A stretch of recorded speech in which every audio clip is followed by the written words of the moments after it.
and welcome to Malevolent Autopsy. This is a show hosted by patrons featuring patron content recorded live in the Invictus Discord as Malevolent is in its 5th season. This show is chock full of spoilers since every episode is meant to comment on a recent update, so if you want to avoid spoilers for all of Malevolent as it's been released to chapter 235 or part 47, check out now and come back next time. Our episodes are archived in the Discord before they're released to the public, so you can always listen later.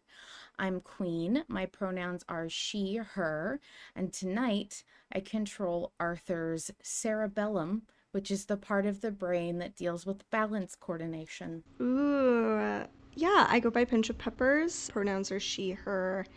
And tonight I am going to control Arthur's immune system, meaning I'm not there. Oh, are you feeling under the weather? No. Oh, okay, good. I'm just a little delighted that Arthur's about to enter sick fic era. Oh, yeah. And the sick fic girlies / gender neutral are loving this right now.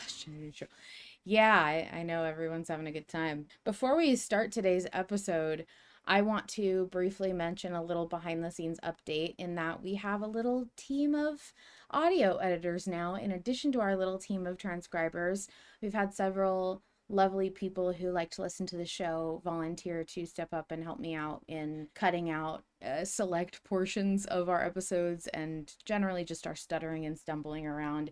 So thank you to everybody who works on that. The last few episodes have been edited by other people, and it's been extremely nice because after I started recording this, I think I started a full-time job, and then my full-time job gave me freelancing on top of the full-time hours. So I have not had a moment to edit anything, and our editors, without you guys, none of this would be possible. So thank you so much for helping out. And yeah, and then we have a couple of them in here tonight, specifically Mizra. Hi, Mizra. Okay. So, Peppers, do you want to give us our summary? Sure thing. If it wants to load. Okay, there we go. Part 235. In an effort to learn how the politics might help inform Arthur on how the prince, or any prince for that matter, might act in this era, he asks Yorick about how the politics might differ from his own timeline. Both Yorick and John are confused as they don't feel this matches well with his inquiry of the prince's personality. Arthur erupts into violent coughing episodes, illustrating to all of us that his condition is worsening. And I did put in quotations, sick fic girlies cheer everywhere. And that is a gender neutral. Yorick explains the customs of what is expected of Prince Warren. He was due to be the last one to arrive to the city and is also expected to bring a gift, because that gift, which was going to be gold, is obviously lost due to his little accident. Arthur elects to use the ring that they found with that order symbol as his gift. As he presses Yorick on further information of etiquette, John interrupts and reminds Arthur that this won't necessarily help them impersonate the prince. Arthur admits that his mind is muddled due to his sickness, so John asks that he take the lead. Arthur agrees. Once they reach the castle, the guard is armored and his mouth is sewn shut. Inside Castle Carringford, it is ill-kept and also not very heavily guarded. John remarks that the architecture reminds him a lot of the Dreamlands, where they met Cain. When Arthur repeats Cain's name, the guard look towards him. Arthur commands him to be let inside, and he does so. And thus concludes that.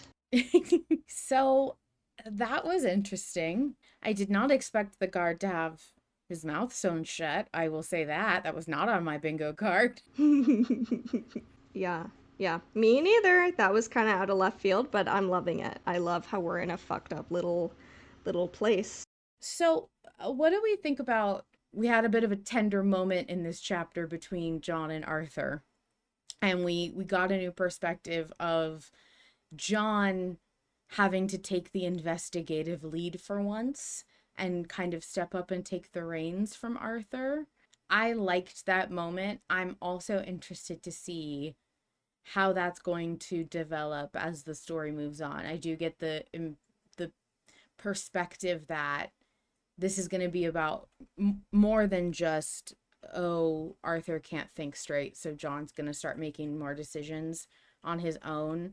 I wonder if that will impact the narrative, like mechanic of polls, because traditionally we make choices for Arthur. I guess technically we've made choices for John too, but I'm just interested in how this could possibly change the trajectory of decisions that we make going forward. Yeah, that's not something I considered in terms of how that might impact the polls. It the only way I think it might change would be that we're now making the decision for John versus Arthur, which definitely might be interesting. That's not something I really thought of. I thought it was is I liked that change in dynamic. We're definitely in season 5 we are kind of past the aspect of them kind of bickering with each other to a Yeah. level where it's like, you're stupid, Arthur. I'm going to take the reins. It's more like, hey, girly pop, you have COVID 2.0, or I guess COVID 0.5. And so I'm going to go ahead and take the reins. And Arthur lets him, which I think is a fun little dynamic. You sounded a little hesitant when I said COVID 2.0. Is there a reason for that, Queen? I didn't I I don't know what you're talking about. I didn't have any reaction. I was silent. Yeah, yeah. Yeah. No, I didn't hear I anything. definitely think that I'm gonna enjoy Arthur and John working together more, but I also have the feeling that maybe I can't imagine that Arthur will ever leave the narrative for very long. Like even when he died, he really wasn't. I mean, we lost. He only lost his voice for a couple of chapters, didn't we? Or was it a whole part? In terms of Arthur, yeah, he lost his voice for a whole part because he was dead. He was Yeah. he was he was gone. So I think that it would be really hard mechanically for Arthur to ever leave the narrative for very long, just because without Arthur, we would be able to see, which is a fundamental flaw in how the story has worked so far. The whole mechanic is that we're getting this in audio format because we are, from Arthur's perspective, we are Arthur. And so I would imagine that it's not likely Arthur will be completely absent, but I do think just incapacitating him in this way where he can't think straight and he's coughing and all of that stuff could be a good way to kind of, I don't want to say it like get him out of the way because that's not what I want. I like Arthur and I don't want him to leave, but like to give John more agency and have to force him to stand on his own a little bit. I think Arthur getting more and more sick and unable to do things is probably going to be where John comes in to have to learn more and do more on his own. Yeah, I'm enjoying the aspect of where we see John have like at this point essentially direct impact on the story. He hasn't yet manifested outside of the Hag, but I agree with Fish who says in chat, I'm thinking that could be the case. Maybe with John feeding Arthur lines to say because he doesn't feel good enough to come up with stuff to say on his own. I agree. That's kind of where I'm seeing it go. So I'm so far I'm really excited. I did really like kind of the gentleness between Arthur and John in terms of this sickness rapidly getting worse and worse, kind of muddling Arthur's logic, which is also something that I found very interesting as a private investigator, as a detective. This is like really fucking him up. And if that's the case, I think that would be a very interesting dynamic to see how John has learned kind of some investigative skills from Arthur because he kind of has to act as that independent detective, while Arthur kind of goes through this sickness that Horik has given him.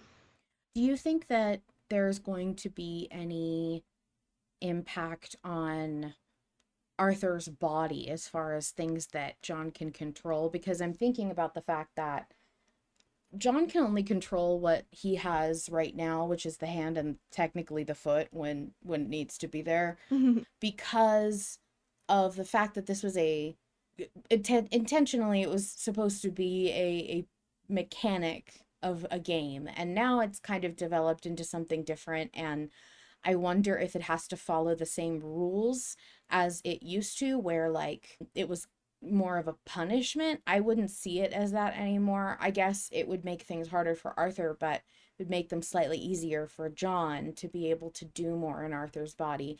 At the same time, we did see him project, so we know he has some kind of ability to be outside of Arthur's body in a capacity, but we've already mentioned that we're not likely to see that happen again for a while. It was kind of a big deal, and he doesn't seem to fully understand how he did it either. And I would not be surprised if it only really happens at high points of tension or emotional Oh yeah. response, which I could see happening. I mean, if Arthur gets so sick that he passes out or whatever, I could see that happening. But I do think that I'm interested to know if this will change how Arthur operates in his body. When he gets sick, is John going to have any kind of response to that? Physically, probably not, I would imagine, because he only controls a couple of things. It's not like his immune system. Mm-hmm. I think this is more not necessarily like a punishment per se, even like narratively speaking, this kind of almost meta conversation of, Arthur did something wrong and now he's punished for it and now John has to take the reins. I think this is more just an exploration on how their dynamic is changing and helping each other, and I don't want to say codependent, but also codependent in my opinion, kind of a healthy way, where we're going to see John directly impact Arthur kind of in a positive way by helping him through this issue that he has of kind of this kind of just mix up of his mind. Because when I initially listened to it, I was like, you know what? It does make sense. Arthur is still trying to. I know where Arthur is coming from, the logic he's parsing from his answer, but I do like how as time goes on, he's having difficulty like remembering his train of thought, which is very like relatable when you get really sick. I mean, you have these moments where like you can't catch your train of thought. So I like seeing how John, not being impacted by this, is able to help Arthur in some way that I think you don't really see with many podcast protagonists or just horror protagonists in general, where they have that advantage of, even though they're under this physical ailment, or let's say they're injured or so on and so forth, there's another person quite literally inside of him who's able to pick up the pace and lean on him in this case. And I really like that dynamic. I find it very sweet, and I'm really excited to see how it develops, probably in probably in the case of Arthur just deteriorating more. I'm also super curious as to how far you think this deterioration might go, and if they're going to have to start looking for a cure. Like, do you have any thoughts on that at all, Queen? As far as how far it's gonna go, I mean, so like the only thing that I really would take a guess at is I'm getting zombie vibes is really all I have. Like, and only because it that would be the most logical trajectory to take Arthur in if John's supposed to be more in control this season. You really would have to hollow Arthur out and make him not really functional at beyond the basics if you were kind of let John do more of the piloting, because otherwise you'd have Arthur doing a lot of fighting back. I will say that Arthur already is having trouble even communicating, which is a big deal and not something we've dealt with before. Even when they were underwater, there wasn't really a need for Arthur to say anything, so it wasn't a problem that he couldn't speak. But I can definitely see there being an issue in the future with Arthur coughing or just losing his voice and not even being able to do that. And then I would wonder, how do we get through this with just John? It's going to be very I think it's gonna, as far as how far the illness is gonna go, I think it's just gonna be very, I would assume that it's going to take away a lot of Arthur's agency in terms of what he would usually be capable of. I don't think there's going to be a lot of fighting back from Arthur because of this illness. I also think that it's very interesting because somebody in the chat earlier mentioned that we were going to give a cult ring to another cult, and that definitely won't cause any problems. I also agree that that doesn't sound like a great idea, but I mean, I don't know, maybe there was also, and I'm not getting these questions. Here we go. Fish said, I also think John would be good at acting like royalty. And when Fish said that, I thought, oh, like if this is a cult of something derivative of maybe like the King in Yellow or another god related close by, maybe that would stir John's memory. I mean, maybe this is a, I mean, people have been joking about the fact that maybe it's a cult based around Cain. Maybe it's a cult, you know, I'm sure there's people out there who would be able to theorize more accurately than me. I'm sure that there are people who have tried to start putting together lore pieces that will chime in. I see Fish typing, so that's a good sign. Fish pinged me and said I don't have any fucking idea. So that's where we're at. Oh, that's So you hilarious. mean that nobody has any idea about cults who sew their, or gods who would want their cultists' mouths sewn shut? Isn't there like, I don't know, a god of silence or some shit? Unfortunately, the only thing I was thinking of the entire time when I heard of this, the mouth being sewn shut, I was thinking of Lord of the Rings and the mouth of Sauron, even though his mouth wasn't sewn shut. I was thinking of the really fucked up mouth of Sauron face, or any Dragon Age fans in the chat. I was thinking of those guys. Ugh. I think, I don't know. Do you think that this mouth sewn shut business is by their own free will? Do you think that they're kind of being held against their will and we just don't see that yet? I think it sounds like if they're a cult, it's definitely voluntary or in some way like, okay, it's either voluntary and it's considered some kind of sacrament or sacrifice or something that you're doing or some kind of chosen thing, or it is not voluntary and it's some kind of punishment, which is, you know, pretty typical of this stuff.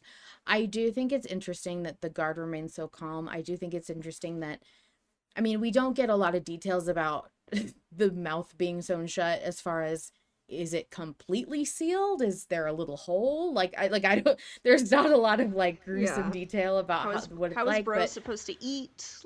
that was my first thought, is this person somehow magically sustained, because if their mouth is sewn completely shut, there's no way they could be eating, which means maybe they're not still human, or in some way maybe there is something going on that is like, these are people that have are somehow sustaining their life in some other way. I do think that it's particular that it was pointed out that his mouth is sewn shut.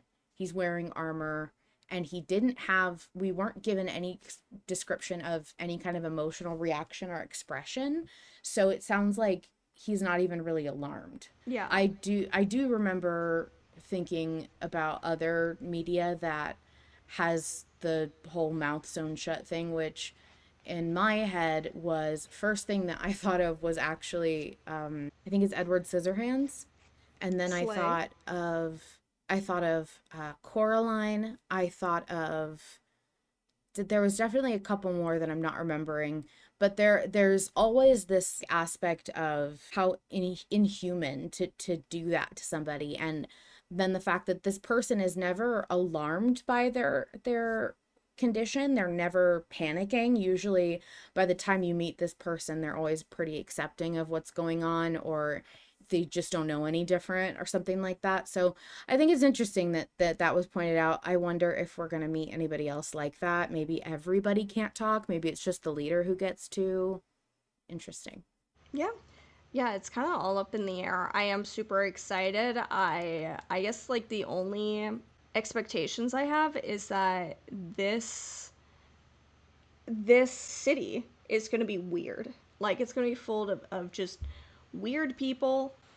We're not going to expect normal kind of attitudes here that you would expect, kind of like a friendly go to New York and there's like normal people there and they just talk to you. I have a feeling that this is going to be full of other people who have their mouths sewn shut and they're going to say some weird shit and they Yeah. think it's totally fine. I think this is going to be like a super weird city that's going to be full of people who will probably test our ability to sympathize with them, whether or not we're Yeah. going to think that they're cultists, mindless cultists who are not, are like, in some ways almost like you can separate their humanity from just their cultish personality, Right. or if we're going to have to work to start to consider them as like people who are probably, for example, that guard, maybe this is not of his own free will, or maybe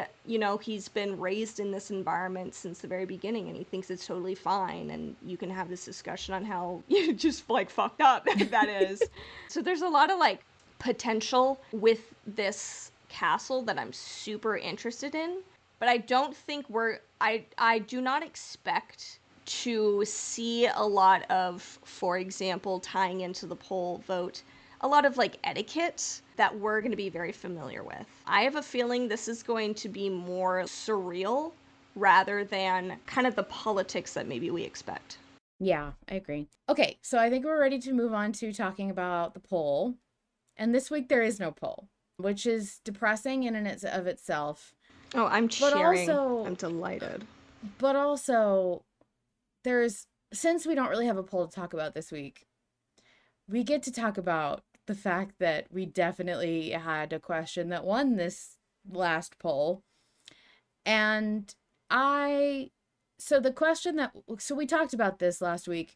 Peppers was not here, and that was all my fault, of course. It not Yeah, that Pepper's was all fault at all. Peppers. Or sorry, that was not my fault. That was Yeah, Queen's fault. Freudian slip, huh, Peppers?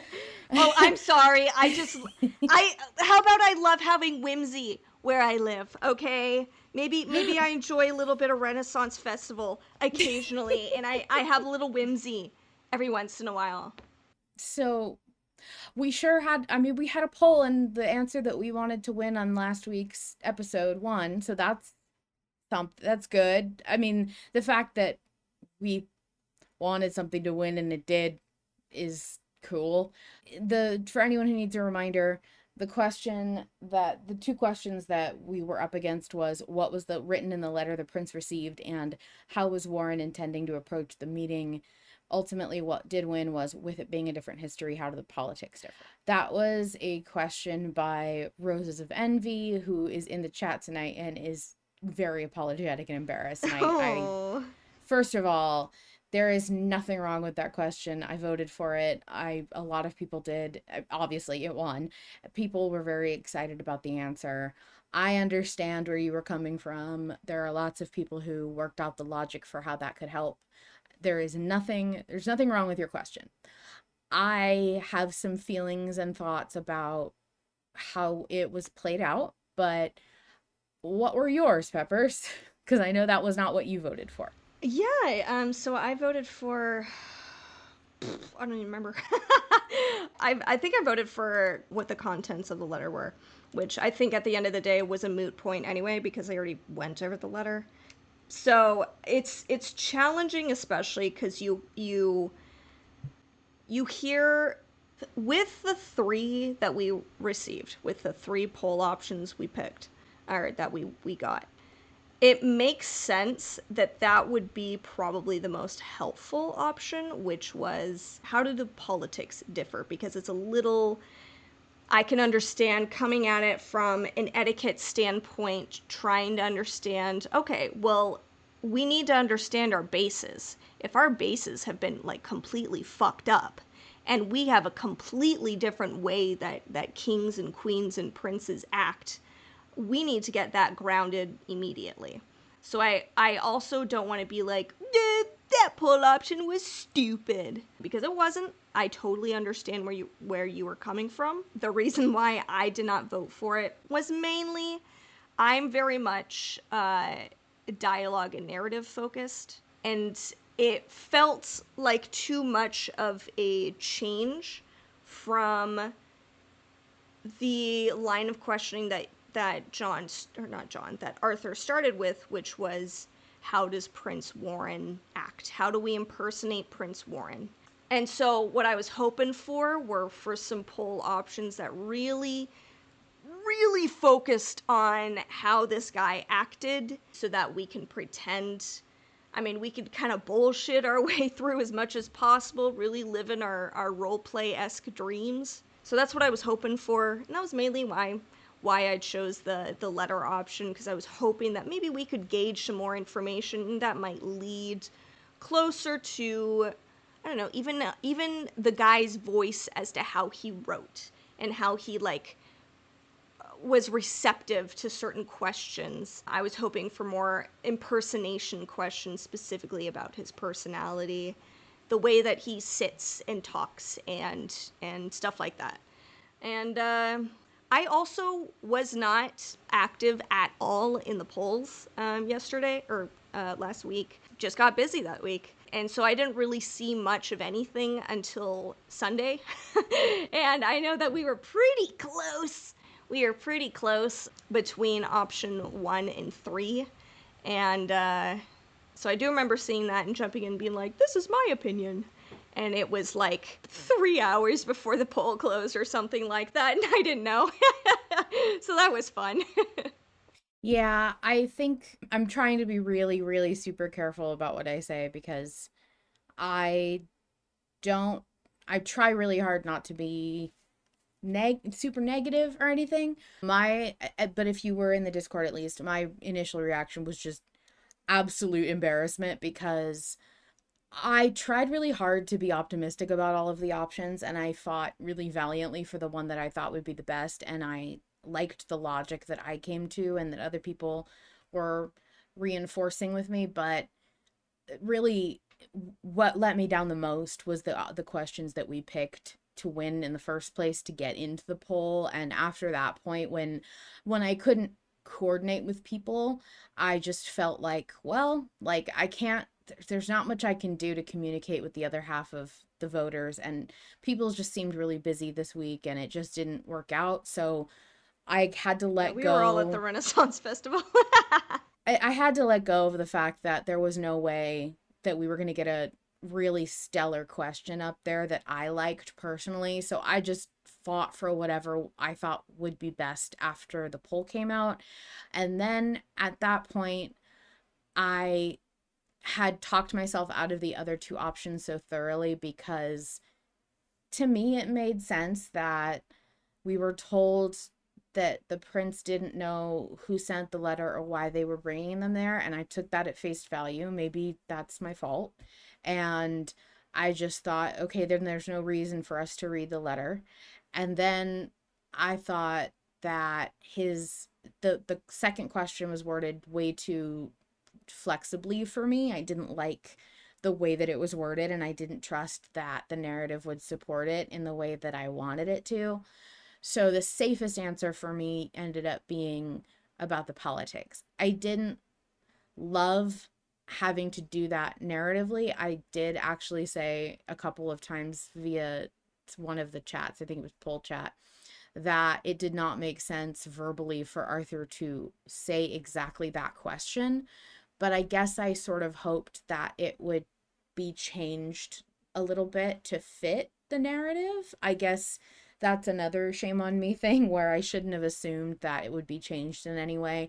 I thought, well, obviously, if it doesn't sound like it belongs in the story, why would you put it in the story? But it is a question that we all voted on and we all selected it, and maybe if Harlan had changed it to fit more in line with the trajectory, we would have been people would have been upset about that because we voted on a particular question, and Yeah. if we had known that it would change, then maybe we'd be upset. But the last thing I will say is that I liked how it played out as far as him being sick. I do wish it had gone differently.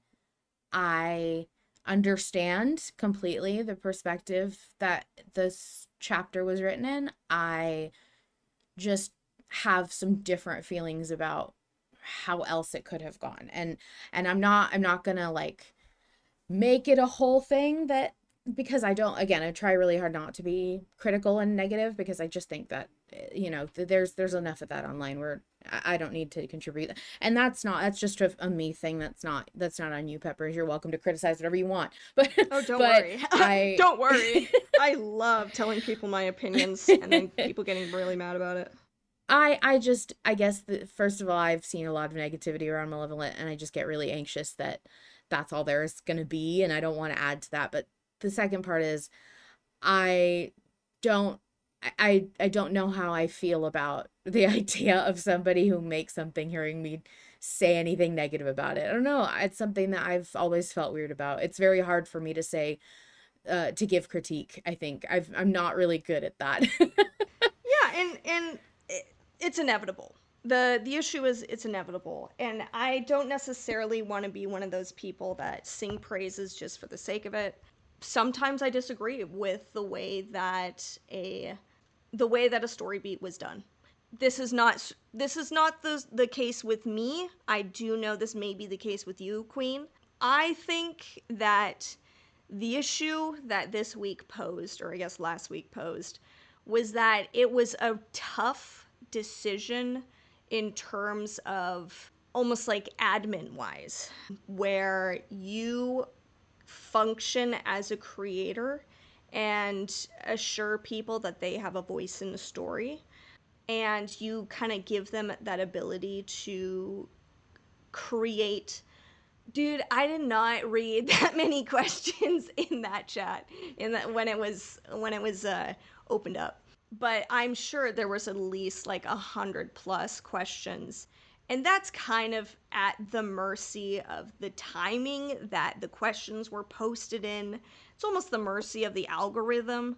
Peppers, I will say there was less than 50 questions. Slay. Still read like So, none of them.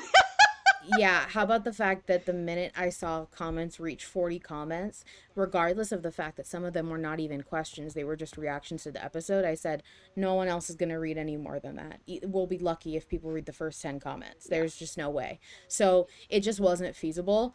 I do think, I feel like I don't want to blame or whine too much about the components that made this vote difficult and why it didn't work out, because I would hate for it to come off as an excuse. I mean, the fact is we picked a bad option according to the narrative, so like I accept that. I do think there were lots of external factors that made it extra hard on us, but I don't want to come off as saying like that's an excuse. I don't know how to say it, but like I Oh, I just get don't it. want to come off as like whining. I get it. It's less in terms like, let's first clear the air.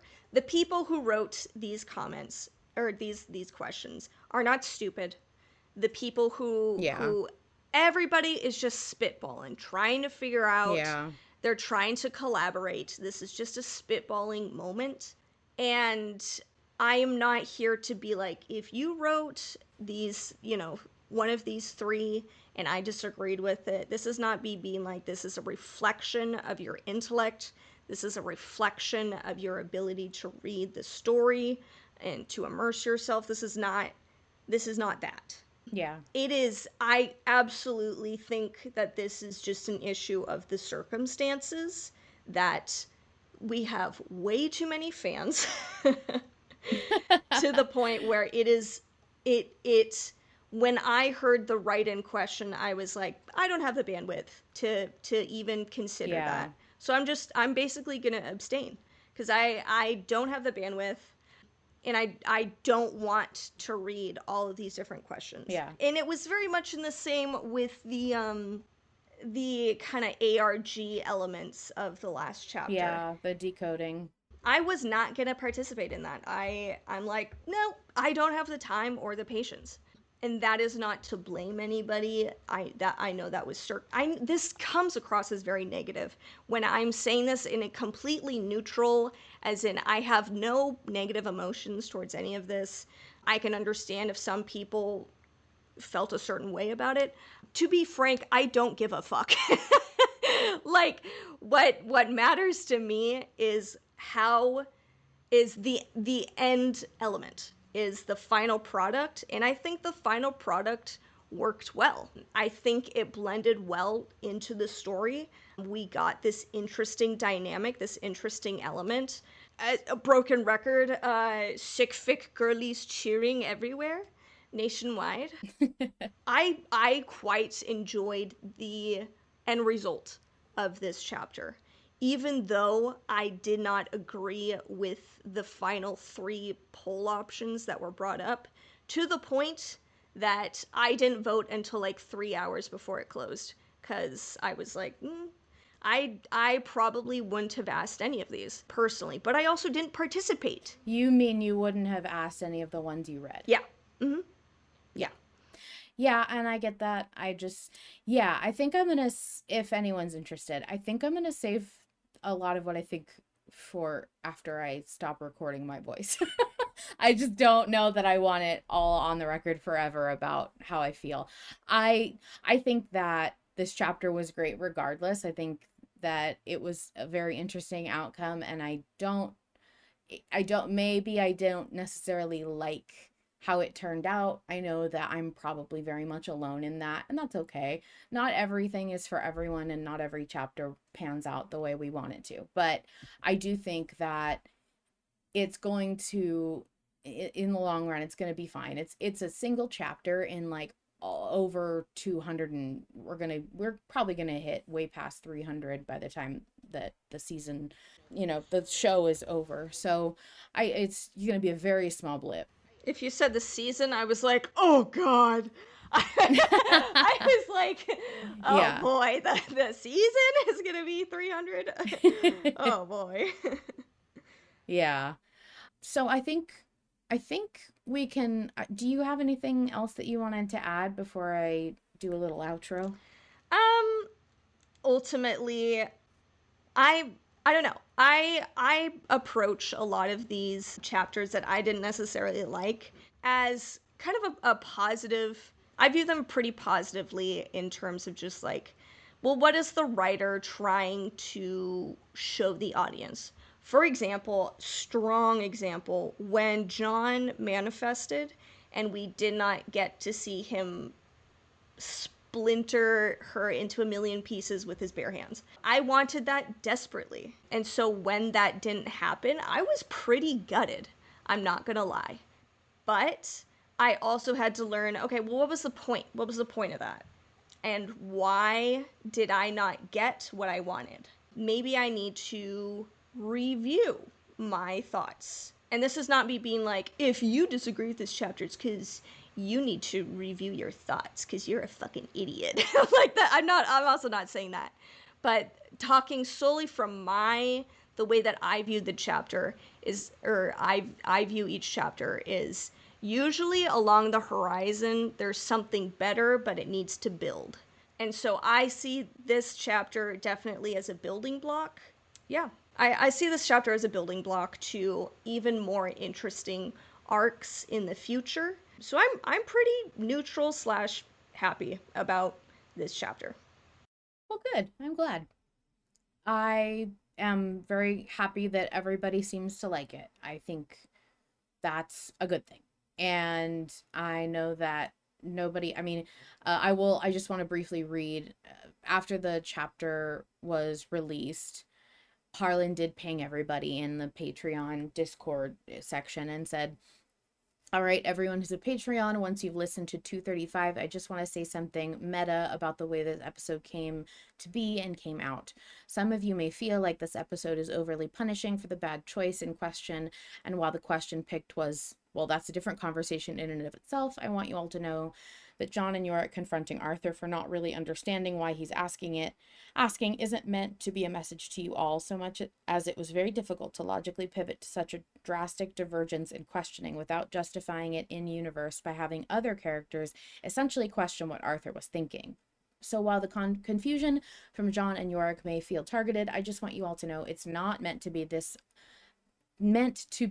hard a poke at you all. A mild one, perhaps, but more a way for me to feel like the story and flow isn't being completely thrown aside in this moment. Essentially, having Arthur feverish and confused about his line of questioning is the only way I could see selling your question.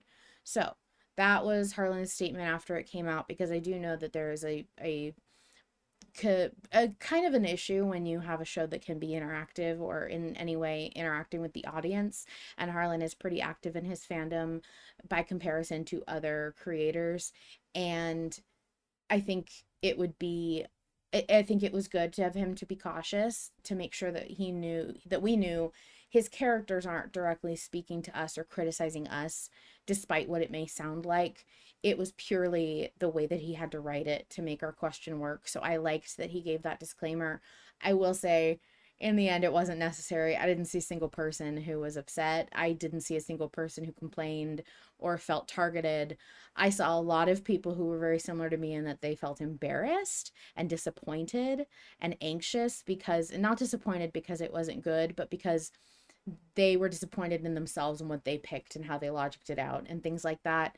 I did also see that there were, I mean, I said in response to this was that, like, I felt very stupid. I felt very embarrassed, and it was not fun to feel that way. But it is not Harlan's fault, like, that I feel that way. It's just that's what was my reaction. And I think that it was funny to experience everybody collectively, like, putting their hand over their face and trying to not look at it so hard. That was a fun little community moment. I think that the other thing is that we've, as a larger community, we've never experienced this. Like, there's definitely been bad choices in the past with polls, but with the current audience and the size, unlikely that any of us were that are listening to this were actually around for those. So for us, it's our first experience with, like, serious consequences to an action that we directly took. A write-in vote is a big deal. I mostly hope that this does not impact his decision to do it in the future. I do think it might. Look, people are saying, oh, he's never ever going to do that again. But he said that before. He said he wasn't going to do a write-in on record. He's recorded vocally saying that he's not going to do a write-in again because it just wouldn't be feasible. So, like, you never know what can happen. He could change his mind down the road. He could find other ways to structure it to make it so that it doesn't interrupt his flow of the story. I don't know. It's his ride, and we're all along for it. So I don't think that anything's hopeless. I just hope that he knows we all tried very hard, and that if it happens again, we'll probably try harder. I think I would love to have another shot at this style of vote. I think we're all set to exit. Yep. Okay. So, thank you everyone for joining us live. Like Misra and Graham, of course, and Vol Control, and Rotten Little Flea. And thank you to our volunteer transcription team and our volunteer editing team. And thanks to everyone listening in the future. You can find Malevolent Autopsy on Spotify, YouTube, and Apple Podcasts. Visit Linktree, that's linktr.ee/Malevolent Autopsy for all the handiest links. And as always, the horrors persist. And so do we. Thank you so much, everybody. Appreciate you all.